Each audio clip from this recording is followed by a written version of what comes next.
اذان ہو گئی جناب، پھر بھی غافل پڑے ہیں، ٹی وی دیکھ رہے ہیں، نیٹ کی بدمعاشیوں میں لگے ہوئے ہیں، مہمانوں سے گپ شپ لگا رہے ہیں، کوئی پرواہ نہیں. ایک نماز کوئی قضا کرے گا بلا عذر، فرعون کے ساتھ اس کا حشر ہوگا. اب کتنی نمازیں چھوڑی جا رہی ہیں، پھر کہتے ہیں بلائیں آ رہی ہیں، مہنگائی کا عذاب، یہ عذاب وہ عذاب.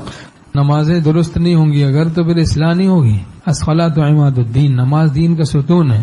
اب کتنے ہم میں سے کتنوں کی نماز ہی درست نہیں، وضو ہی درست نہیں، نل کھول کے بیٹھ جاتے ہیں، پانی ضائع ہو رہا ہے، گپ شپ لگا رہے ہیں. اور حیرت اس بات پر بھی ہوتی ہے کہ کتنی غفلت کی حالت ہے. اقامت ہو رہی ہے، موبائل کان پہ لگا ہوا ہے. ارے بھائی اقامت ہو رہی ہے، جماعت کھڑی ہو رہی ہے، سنت موقعہ بھی نہیں پڑی، یہ موبائل کان پہ لگا ہوا ہے. کیسی گھٹیا گندی حالت ہے.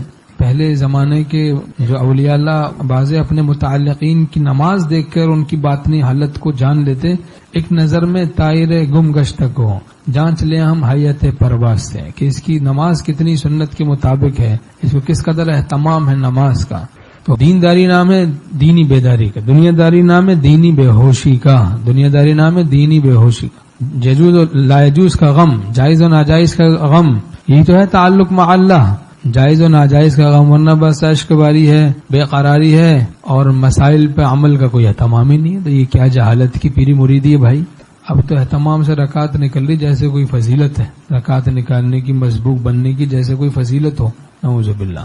تو مسبوق نہ بنو، رکعت نہ نکلیں، تکبیر اولا فوت نہ ہو. جب تکبیر اولا فوت ہوگی تو کچھ دن میں رکعتیں نکلنے لگ جائیں گی، رکعتیں نکلنے لگیں گی تو پھر کچھ دن میں جماعت چھوٹنے لگ جائے گی، جماعت چھوٹنے لگ جائے گی تو کچھ دن میں نماز قضا ہونا شروع ہو جائے گی، نماز قضا ہونا شروع ہو جائے گی تو بس پھر ایمان برباد ہونا شروع ہو جائے گا. یہ ترتیب ہوتی ہے، یہی ترتیب ہوتی ہے.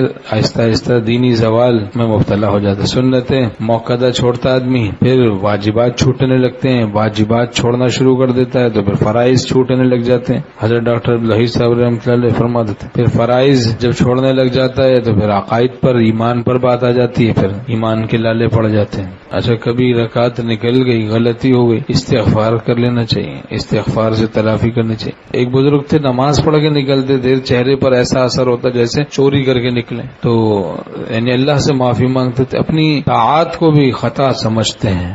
ممنون سزا ہوں میری نہ کردہ خطائیں.